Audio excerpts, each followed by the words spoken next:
పరిపాలన ఒక 1 year అవుతుంది. గత ప్రభుత్వాలు చూశారు, ఇప్పుడు చూశారు.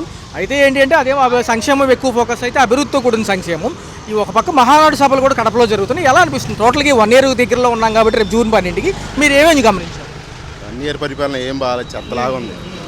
పర్టికులర్గా పథకాలు అయితే అందిన సెక్షన్ లేదంటున్నారు ప్రజలు కూడా. మీరేమంటారు?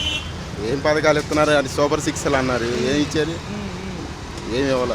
జగన్ గారు కూడా స్థానిక నేతలతో మీటింగ్లో ఇదే అంటున్నారు. జగన్ తిట్టడానికి సభలు పెడుతున్నారు కానీ అసలు ఏం జరుగుతుంది? సంక్షేమం ఏం చేస్తున్నారు? లెగితే పొద్దుగూకులు జగన్ తిడుతున్నాయి కానీ వాళ్ళు లేచిన కాడి నుంచి జగన్ మీదే కానీ సంక్షేమం మీద ఏం చూపిస్తున్నారు? ఏం పెట్టట్లా. ఆనాడు సభల్లో ఈ సంవత్సర పరిపాలన గురించి చెప్పండి కానీ జగన్ గురించి తిడితే హీరోయిజం కాదండి. పారదర్శకంగా ఒకవేళ గడప గడపకి వెళ్ళి అడగండి మీరే, అక్కడ ఏం జరుగుతుందో చెప్తారంటారు. అవును, అది వాస్తవం. గడపకి వెళ్తే చెప్పులు చీపిరి కట్టలు పట్టుకొని పడతారు. వెళ్ళే ధైర్యం వాళ్ళు చేయరు. అది కానీ హామీలు ఇచ్చారు, అప్పుడేం భయం వేస్తుంది అన్నారు. ఇప్పుడేం 3 పథకాలు అంటున్నారు. ఒక పక్క ఏమో సభకేమో అంత ఖర్చు పెట్టారు. 3 రోజుల సభ దేనికంటే వేస్ట్ ఖర్చులు పెడుతున్నారు తప్ప ఏమి చేయట్లా. ఏమంటే 17 కోట్లు అంటే విరాళం ఇచ్చారంట. దేనికి? సభకి పనికి జనాలు పనికొచ్చేవి అమ్మఒడి పెడితే ఉపయోగం, కానీ పనికిరాని సభలు పెడితే ఏం ఉపయోగం? నియోజకవర్గాల్లో ఈ పథకాల గురించి అడుగుతుంటే అరెస్టులు చేస్తున్నారు. ఈ అక్రమ అరెస్టులు దేనికంటే అంటున్నారు? దేనికి? మరి జగన్ గురించి లెగిస్తే వాళ్ళకి జగన్ గురించి తప్ప సంక్షేమం మీద ఏం పెడుతున్నారు? ఏం అభివృద్ధి ఏం తెచ్చారు? చేసినవన్నీ జగన్ చేశారు, మేము చేసామని వీళ్ళు చెప్పుకుంటున్నారు. వందనం లేదు, మహిళలకు ఉచిత బస్సు ప్రయాణం అన్నారు. ఇటు చూస్తేనే రేషన్ డిపోలకు కూడా రేపటి నుంచి జూన్ 1 నుంచి అక్కడే తీసుకోవాలంట, బండ్లు రావంటున్నారు. అన్నీ తీసేస్తున్నారండి, జగన్ పెట్టినవి అన్నీ తీసేస్తున్నారు. ఏంటి అప్పుడేమో జగన్ పెట్టి సింగపూర్ని చేసామన్నారు. ఇప్పుడు వేస్ట్ పథకాలు మేము ఇచ్చే సూపర్ 6 అన్నారు. మరి వీళ్ళు ఇస్తే సింగపూర్ అవదా? ఏమి ఇచ్చారు? ఏమైపోయింది సార్ అసలుకి? ఇప్పుడే ఆయన రామానాయుడు గారు నీకు 15,000 అన్నాడు. నీకు 15,000 ఇబ్బంది పడుతున్నారు. జరిగే కాదండి, వాళ్ళంతా అబద్ధం హామీలు ఇచ్చి ప్రభుత్వం గద్దెనెక్కిచ్చారు. దేనికంటారు? ఇంకా రెడ్ బుక్ రాజ్యాంగం ఎందుకు అమలు అవుతుంది? వాళ్ళకి పని పాట లేకుండా ఆయనకి వాస్తవానికి ఆయనకి ఏం తెలియదు. లోకేష్ గారికి ఏమైనా తెలిస్తే ఏంటి రెడ్ బుక్ రాజ్యాంగం ఏం చేస్తాడు? రెడ్ బుక్ జనాలని తర్వాత 4 సంవత్సరాల తర్వాత మళ్ళీ ప్రభుత్వం వచ్చిందిగా, అప్పుడు తెలిసిద్ది. 2029లో మా ప్రభుత్వం వస్తుందని ఈయన అయితే ఏమంటున్నారంటే మహాసభల్లో కరెంటు బిల్లులు మేము పెంచలేదండి చంద్రబాబు గారు, ఆ ప్రభుత్వం పెంచిందే మేము అమలు చేస్తున్నాం తప్ప అంటున్నారు. ఎంత వాస్తవం? ఎంత కరెంటు బిల్లు డబుల్ అంతకుముందు ఎంత రాలేదండి, డబుల్ వచ్చింది కరెంటు బిల్లు. వాస్తవాలు జనాల్లోకి వెళ్తే వాస్తవాలు తెలితే కానీ ఏదో స్టేజీలు ఎక్కేసి ఏంటి ఓగతంబు ఉపన్యాసాలు ఎలాగా 6 పథకాలకి 6 సూత్రాలు అంటున్నారు కొత్తగా. మళ్ళీ 6 సూత్రాలు దేనికి? సూత్రాలు 12 సూత్రాలు పెడతారు. పనికొచ్చేవి పెట్టాలి కానీ పనికిరాని 6 సూత్రాలు మాటల వరకే, చేతల్లో ఉండాలి. ఎంత చాలా వరకు వ్యవస్థలు నిర్వీర్యమైనవి సార్. వాలంటీర్ వ్యవస్థ, ఆరోగ్యశ్రీ వ్యవస్థ ఇంటింటికి తీసుకు చక్కగా చేసేదండి. సో ఏంటి నెంబర్ 1గా చేసేది. ఒక హాస్పిటల్ ఆరోగ్యశ్రీ కూడా నిర్వీర్యం మొత్తం తీసేయారండి. ఇంకేముండో జనాలు ఏ పేదవాళ్ళు బతకరు, ఉన్నవాళ్ళు వాళ్ళే బతకడం. విద్యా దీవెన, వసతి దీవెన ఏమి ఎవరు ఇంకా విద్యా దీవెన, వసతి దీవెన ఇంకేంటి? అంతా వెళ్ళిపోయింది, అడిగంటిపోయింది. ఇంకేంటి పరిస్థితి ఏంటంటారు? ఏమండి అన్నీ అడిగంటిపోయినాయి. ఇంక రైతులు అడుక్కోవడమే, భూములు నెరలిచ్చిపోవడమే. ఈ ప్రభుత్వం వస్తే అంతే. కష్టమేనంటారు ఈసారి చాలా. పరిపాలన ఎలా అనిపిస్తుంది? ఇంకా ఏ ఫాస్ట్గా జరిగితే బాగుంటాయి? ఏ అసలు మొదలవ్వాలి? బాగానే ఉంది, ప్రస్తుతానికి బాగానే ఉంది. కొన్ని పథకాలు ఇంకా లేట్ అవుతున్నాయి. కాకపోతే ఉచిత బస్సు ప్రయాణం అనేది మటుకు వేస్ట్, అది వేస్ట్ పథకమే. 15 కల్లా ఇస్తామని మన సభలో కూడా అన్నారు. ఎలా చెప్పినా కానీ అది వేస్ట్ పథకం. ఎందుకంటే ఇప్పుడు కర్ణాటకలో అమలు అవుతుంది, తెలంగాణలో అమలు అవుతుంది. పెద్దగా అక్కడ ఏం కనపట్ల. అయినా అందరికీ పాసులు ఉన్నాయి, మహిళలకు ఉద్యోగ పాసులు ఉన్నాయి, వికలాంగుల పాసులు ఉన్నాయి, విద్యార్థుల పాసులు ఉన్నప్పుడు ఇంకా ఉచిత బస్సు ప్రయాణం అనేది అనవసరం. మిగతా పథకాలన్నీ యాజ్ టీజ్గా ఓకే. ముఖ్యమంత్రి గారు నిన్న మళ్ళీ సభా సమావేశాలు పెట్టారు, స్థానిక నేతలతో మాట్లాడారు తాడేపల్లి ఆఫీస్లో.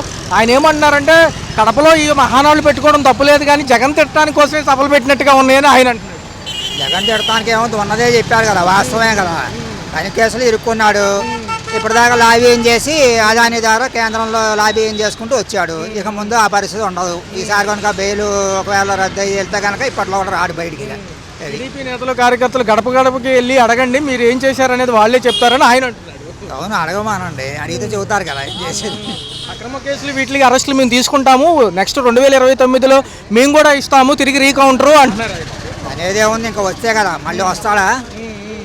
అసలు వచ్చేదాకా అవకాశాలు లేదు. ఇంకా కరోనాలో కూడా సంక్షేమ పథకాలు వంక చెప్పకుండా అమలు చేశాము, కానీ ఇప్పుడు వరకు ఏమీ అమలు చేయలేదు కదా. ఈయన సార్ మెటన్ నొక్కారు, అక్కడ కూర్చుని అందరికీ రాలేదు. కరోనా డబ్బులు కేంద్రం వచ్చిన డబ్బులు కూడా ఎగ్గొట్టాడు ఇవ్వాల. ఆ, కార్యకర్తలే అధినేతలుగా ఉంటారు ఈసారి, ఖచ్చితంగా వాళ్ళకి అన్యాయం జరగనివ్వను. రెండో చూసుకుంటే అక్రమ అరెస్టులకి మేము సిద్ధమే, మాకు జైలు కొత్త కాదంటున్నారు. అవును కొత్త కాదంటే అవును ఒకసారి మునినాడు చలేముంది నిండా మునినాడికి వెళ్ళొచ్చాడు కాబట్టి తప్పు కాదంటాడు. ఇది టీడీపీ ఒక డ్రామా కంపెనీ, మహానాడు ఒక డ్రామా సభ అంటున్నాడు ఆయన. 43 ఏళ్ళ మట్టి పార్టీ అది ఉండి ఇంత మహానాడు పెడుతుంది. ఇప్పుడు ఆయన వచ్చి చెప్తే ఎవడెవరు నమ్ముతాడు ఎవడన్నా? తదుపరి భవిష్యత్తు 2029లో ఇక్కడ తంతే అక్కడ పడే చంద్రబాబు నాయుడు మేము గట్టిగా ఇస్తాము, రిటైర్డ్ అయిన వాళ్ళు కూడా ఇబ్బంది పెట్టిన వాళ్ళు కూడా మేము వదలం అంటున్నాడు కదా ఈయన. ఏం లేదు మళ్ళీ టీడీపీ కూటమి ప్రభుత్వం వస్తుంది 2029. జగన్కి అయిపోయింది సినిమా అయిపోయింది ఇక బాక్స్ ఆఫీసు బద్దలైపోయింది ఇంకా ఏం లేవు ఇక. కొన్ని వ్యవస్థలు నిర్వీర్యం చేశారంటున్నారు, నిజంగా నిర్వీర్యం అయినాయి సార్. ఏదైతే వాలంటీర్ వ్యవస్థ ఒకటి, తర్వాత ఆరోగ్యశ్రీ ఉపయోగపడిందండి. వాలంటీర్ ఏం ఉపయోగపడింది? వాహనాలు పెట్టారు, రేషన్ వాహనాలు ఏం ఉపయోగపడ్డాయి? ఆడు కనీసం ఇంటిమేషన్ ఉండేది కాదు. ఎప్పుడు ఒక రోజు 10ంటికి వచ్చేవాడు, రాత్రి 9ంటికి వచ్చేవాడు. ఆ 6 నుండి జనాలందరూ రోడ్డు మీద పరిగెత్తుకొచ్చి వాళ్ళు నుంచోవాల్సి వచ్చేది. మహానాడులో 6 సూత్రాలని లోకేష్ గారు ప్రవేశపెట్టారు సార్. ఎలా అనిపిస్తున్నాయి? స్త్రీ శక్తి, తెలుగు శక్తి, యువజన ప్రస్తుతం మాటల్లో చెబితే బాగానే ఉన్నాయి, అమలు చేస్తే బాగుంటుంది. మరి అమలు అయితే కానీ తెలియదు ఎంతవరకు. జూన్ 12 ఎలా ఉండబోతుంది? 3 పథకాలు ప్లస్ 1 4 అంటున్నారు. ఎలా ఉండబోతుంది సార్? తల్లికి వందనంతో పాటు వితంతు ఒంటరి మహిళలకు పింఛన్లు, అదే రోజు రైతులకు పెట్టుబడి సాయం కూడా 3 దఫాలుగా ఇస్తామంటున్నారు. మంచిదేగా ఇస్తాయి. ఎవరికి ఇచ్చినారా రైతులకి ఇవ్వాలి ముందు, వాళ్ళు లేకపోతే మనం లేం కదా. సంవత్సర పరిపాలనలో అనేక అంశాలన్నింటిని సమకూర్చి ఒక లైన్లో పెట్టడానికి సమయం పట్టింది అనేది ప్రభుత్వ వాదన. రేపు జూన్ 12కి ఒక సంవత్సరం అవుతుంది, 3 పథకాలు ఒకేసారి ఇస్తున్నారు. గతంలో ఏదైతే నిర్వీర్యమైన వ్యవస్థలన్నీ గాడిలో పెట్టడానికి సంవత్సర పరిపాలన సంబంధించి టైం తీసుకున్నాం అనేది ప్రభుత్వ వాదన. ఎలా అనిపిస్తుంది? పర్లా ఇప్పుడు ప్రభుత్వం ఉన్నప్పుడు కొద్దిగా అప్పులు ఉన్నాయి కాబట్టి వీళ్ళు కూడా కొద్దిగా కూడా ప్రిపేర్ అవ్వాలి కదా.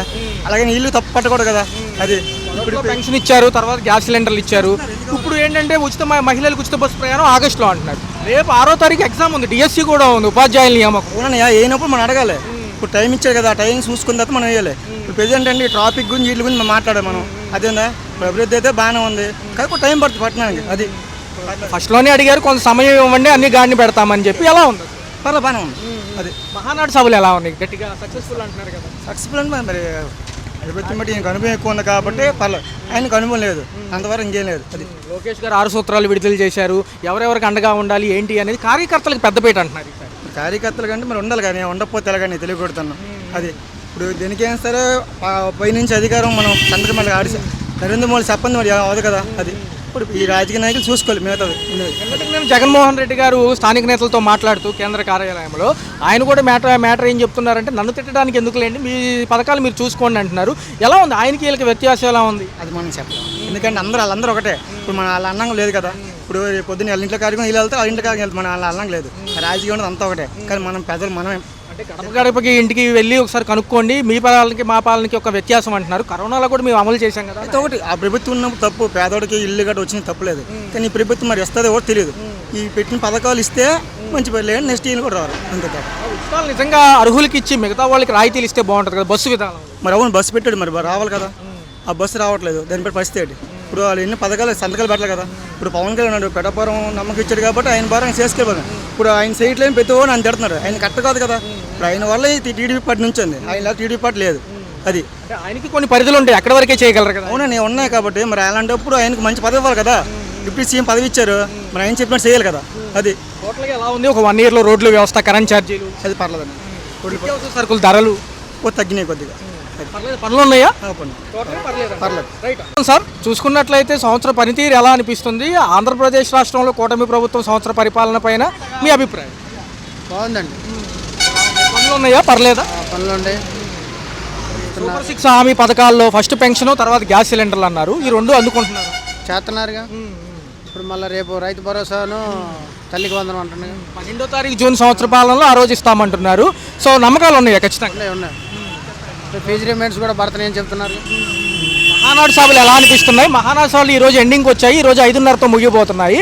గత 2 రోజులుగా పార్టీకి సంబంధించి 6 సూత్రాలు కానివ్వండి, 40 ఏళ్ళ చరిత్ర గురించి చెప్పుకుంటూ ఎన్టీఆర్ జయంతి కూడా జరిగింది. రెండోది ఏంటంటే లోకేష్ గారు ఈ 6 సూత్రాలతో పాటు రేపు ముందుకెళ్ళే అంశాలు కూడా చెప్పారు. ఎలా అనిపించింది? చేస్తారండి, బాగానే ఉంది. అన్ని ప్రభుత్వాలకి ఈ ప్రభుత్వాలకు ఉన్న వ్యత్యాసం ఎలా ఉంది? ప్రభుత్వాలు ఉన్నా ఈ ప్రభుత్వం వేరు, బాగానే ఉంది. పరిపాలన బాగానే ఉంది, బాగానే చేస్తుంది. వ్యవస్థ కానివ్వండి, ఓట్లు కానీ పని లేదు. చెప్పినట్టుగా అన్నీ కూడా కొంచెం సమయం తీసుకుని ఇస్తామంటున్నారు కదా. మరొకటి మహిళలకు ఉచిత బస్సు ప్రయాణం ఆగస్టు 15 కన్ఫామ్. ఆగస్టు 15 చేస్తారు. ఎలా ఉంది సార్? మరి జగన్మోహన్ రెడ్డి గారు ఎందుకు ఇది డ్రామా సభ ఇదంతా నా కోసం నన్ను తిట్టడానికి పెట్టారంట. అంటారులేండి, అంతే అంటారు, ఏమన్నారు. అరెస్టులకు మేము భయపడము, మేము సిద్ధంగా ఉన్నాం అంటున్నారు. ఈయన వస్తారా మళ్ళీ? మరి రేపు 2029లో మేము వచ్చేది మేమే అంటున్నారు. రాడండి, రాడు. కరోనాలో మేము పథకాలు ఇచ్చాము, మీరు ఇప్పుడు వరకు ఏమి ఇచ్చారు అని అడుగుతున్నారా? రాడు రాడు. గడప గడపకి ఇంటికి వెళ్ళి మీరే అడగండి, మీకే చెప్తారు. కానీ ఇచ్చినా చంద్రబాబు నాయుడే మళ్ళీ. టోటల్గా చూసుకుంటే సార్ ఈ యొక్క ఆర్థిక వ్యవస్థలన్నీ కుదేలైనవి కాబట్టి ఈ 1 year పరిపాలన ఎలా అనిపించింది? ఎందుకంటే అన్ని గాడిని పెట్టడానికి సమయం పట్టింది అంటున్నారు. పట్టిందిగా మరి, అన్నీ చదువుకునే లోపు ఈ దాయం పట్టిందిగా. ఇబ్బంది లేదు, చేతలేండి, బాగానే ఉంది ప్రభుత్వం. ఇది కరెక్ట్గా ఖచ్చితంగా అన్ని అమలు అయితే నెక్స్ట్ వీలేనంటారు. మళ్ళీ వీళ్ళు. ఆంధ్రప్రదేశ్ రాష్ట్రంలో సంవత్సర పరిపాలన రేపు జూన్ 12కి అవుతుంది. కొత్త ప్రభుత్వాలు వచ్చి పెన్షన్ ఇస్తామంటున్నారు. ఒంటరి మహిళలకి, వితంతులకి ఏమైనా అప్లై చేశారండి? నాకు ఇస్తారయ్యా, ఇస్తున్నారు. ప్రతి నెల 1st తారీఖుల్లో వస్తుందా? ఎలా ఉంది టోటల్కి సంవత్సర పనులు ఉన్నాయా? ఆయన చల్లగా ఉండాలి, ఆయన కాపాడాలి. గత ప్రభుత్వంలో కూడా అందుకున్నారు ఏమన్నా? అప్పుడు ఇచ్చారయ్యా, ఆయన చల్లగా ఉండాలి, ఈయన చల్లగా ఉండాలి, అందరు చల్లగా ఉండాలయ్యా. జగన్మోహన్ రెడ్డి ప్రభుత్వంలో వాలంటీర్లు ఉండేవాళ్ళు కదా, వాళ్ళు ఇచ్చేవాళ్ళు. ఇప్పుడు ఏమో సెక్రటేరియట్లో ఏదైతే సచివాలయం స్టాఫ్ ఇస్తున్నారు. ఇప్పుడు కూడా వాళ్ళు ఇంటికి వచ్చి ఇస్తున్నారు. కరెంటు బిల్లులు ఎలా ఉన్నాయి? కొంచెం కరెంటు బిల్లులు ఇబ్బందిగా ఉన్నాయి. కరెంటు బిల్లే మరీ ఘోరంగా ఉంది, చాలా అన్యాయంగా తీసుకుంటున్నారు. అప్పుడు తక్కువే, ఇప్పుడు ఎక్కువ తీసుకుంటున్నారు. రోడ్ల వ్యవస్థలు ఎలా ఉన్నాయి? న్యాయం కాదు ఇప్పుడు తీసుకునే కరెంట్. అయ్యా నా టైం అయిపోయింది, నన్ను బాగా. నమస్కారం అండి. చూసుకున్నట్లయితే ఒక 1 year పరిపాలన ఎలా అనిపించింది? మహిళల పరంగా ఎలా ఉంది? లా అండ్ ఆర్డర్లు ఎలా ఉన్నాయి? ఇప్పుడు యాక్చువల్గా ఏంటంటే ఇంతకుముందు ప్రభుత్వం కంటే ఈ ప్రభుత్వం అయితే బాగుందండి. లా అండ్ ఆర్డర్ ప్రకారం కూడా పవన్ కళ్యాణ్ గారు కూడా బాగా తీసుకుంటున్నారు మనకి యాక్షన్ అనేది. అలాగే చంద్రబాబు నాయుడు గారు కూడా మహిళలకు ఇచ్చే పథకాలు కానీ, ఇప్పుడు మనకి పెన్షన్స్ అవి కానీ టైంకి రావటం కానీ అన్నీ కూడా బాగున్నాయండి. కరెంట్ ఛార్జీలు అవి కూడా తగ్గినాయి, ఎందుకంటే మా కరెంట్ బిల్ వస్తుంది కాబట్టి చెప్తున్నాను. కరెంట్ ఛార్జీలు అయితే ఇంత ముందు కంటే తగ్గినాయి మాకైతే. జూన్ 12కి ఒక సంవత్సరం కాబట్టి తల్లికి వందనంతో పాటు మహిళలకి, ఒంటరి మహిళలకు కానివ్వండి, వితంతు పెన్షన్లు కానివ్వండి, దీంతో పాటు రైతులకు పెట్టుబడి సాయం అక్కడి నుంచి 2 నెలల్లో ఆగస్టు 15కి నిన్నే డిక్లేర్ చేశారు. మహిళలకు ఉచిత బస్సు ప్రయాణం ఎలా ఉండబోతుంది? ఉచిత బస్సు కోసం మేము కూడా వెయిట్ చేస్తున్నామండి. ఉచిత బస్సు వస్తే కనుక వెరీ హ్యాపీ. ఎందుకంటే అందరూ కూడా ఛార్జీలు పెట్టుకుని బస్ ప్రయాణం అయితే చేయలేరు. ఇప్పుడు పెరిగిన ఖర్చులకి బస్ ప్రయాణం ఇస్తే కొంచెం లేడీస్ కూడా బాగుంటుంది, బెనిఫిట్ అవుతుంది కొంచెం. అది కడపలోనేమో మహానాడు సభలో గత ఎన్టీఆర్ కాడి నుంచి ఆ మహానాడు అనేది బాగా ఫేమస్. గత 3 రోజులుగా జరుగుతుంది, ఈరోజు ఎండింగ్ వస్తుంది. అయితే కొత్తగా 6 సూత్రాలు వదిలేరు. ఏ అంశాలు పట్టుకుంటే ముందుకు వెళ్ళగలం రేపు భవిష్యత్తులో డెవలప్మెంట్ వైపు అని చెప్తున్నారు. మంచి పరిణామమైన కంపెనీలు అమరావతి, పోలవరం కూడా అయితే మంచి పరిణామమైన. అవునండి, ఇప్పుడు మంచి పనులు అనేవి చేస్తున్నారు. ఇప్పుడు ఎందుకంటే మనకి అమరావతి అందులో పనులు అవి స్టార్ట్ అయినాయి. అంటే ఎక్కడా లేనంత డెవలప్మెంట్ చేస్తామని కూడా చెప్పారు. అవన్నీ స్టార్ట్ అయ్యి కనుక అందరికీ ఉద్యోగాల పరంగా బాగుంటుంది, మనం కూడా డెవలప్ అవుతాం. ఇది మెట్రో ఒకటి అమలు చేస్తామని చెప్పారు, అదైతే కూడా బాగుంటుంది మనకంతా. అయితే ఈ ప్రభుత్వం వచ్చిన దగ్గర నుంచి ఇప్పుడు సంవత్సరం అయింది పరిపాలన, సంవత్సరం నుంచి బాగున్నాయండి. ఇంకా 4 ఏళ్ళు కూడా. మాజీ ప్రభుత్వ వైఎస్ జగన్మోహన్ రెడ్డి గారు కూడా నిన్న మాట్లాడారు. గడప గడపకి వెళ్ళి ఒకసారి మీ సర్వేలు మీరు కనుక్కోండి, మమ్మల్ని ఇబ్బంది పెట్టొద్దని ఆయన అంటున్నారు. చూస్తున్నారు కదా వార్తల్లో, అట్లా అక్రమ అరెస్టులు కానీ ఇవి కానీ పార్టీలు ఇబ్బంది పెట్టడం ఎంతవరకు సంబంధించి? అవన్నీ ఉత్తి మాటలండి చెప్పే వాళ్ళందరూ. ఇప్పుడు ఏంటంటే ఎవరైనా పార్టీ అధికారంలోకి వస్తే ఒక పార్టీ మీద దుమ్మెత్తి పడడం కామన్ అది. అదే అందుకని అవన్నీ మనం పట్టించుకునే అవసరం లేదండి. మనకేంటంటే మనకు తెలుస్తుంది ఎలా పరిపాలన జరుగుతుంది, మనకు ఎలా ఉందని.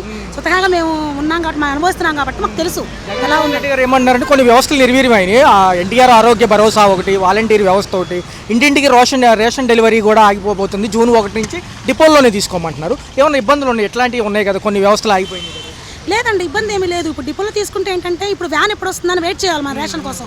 అదే డిపో అనుకోండి 15 రోజుల దాకా డిపోలో ఇస్తారు మంచిగా, మనం వెళ్ళి తెచ్చుకోవచ్చు. మనకి ఇది కొంచెం బెటర్గా ఉంటుంది. నెక్స్ట్ వాలంటీర్స్ అంటే ఇప్పుడు వీళ్ళు కూడా బాగానే ఇస్తున్నారు మన పెన్షన్లో, దానివల్ల మనకేం ఇబ్బంది లేదు. వాలంటీర్స్ కూడా చేసే పనే ఉందండి. ఏదో పొద్దున మనకి పెన్షన్ ఇస్తారు వెళ్ళిపోతారు, వాళ్ళు చేసేది ఏం లేదు. ఇప్పుడు ఎందుకు వాళ్ళని తీసారంటే మనకి తగ్గించుకోవడం కోసం, దానికోసం అన్ఎంప్లాయ్మెంట్ భర్తీ చేసుకోవచ్చు వేరే ద్వారా. ఏదైతే ఉందో ఇట్లా అరెస్టులు కానివ్వండి, మాజీ మంత్రులపైన ఇట్లా అరెస్టుల పర్వాలు కానివ్వండి, మేము నోట్ చేసుకుంటాము. రెడ్ బుక్ అంటున్నారు ఆయన కూడా. సో ఎందుకంటారు ఇది కొంచెం ఆపితే బాగుంటుంది? లేదండి, ఇప్పుడు ఎవరు తప్పు చేస్తే వాళ్ళు లోపలికి అనేది వెళ్ళాల్సిందే. ఇప్పుడు చంద్రబాబు నాయుడు గారిని ఏ తప్పు చేయకుండా లోపలే లేదండి, కామన్ అది. ఇప్పుడు జగన్మోహన్ రెడ్డి గారు కూడా సంవత్సరం పాటు జైల్లో ఉన్నారు ఆల్రెడీ. ఆయన మరి జైల్లో ఉన్న ఆయన్ని మనం ఎంచుకున్నాం.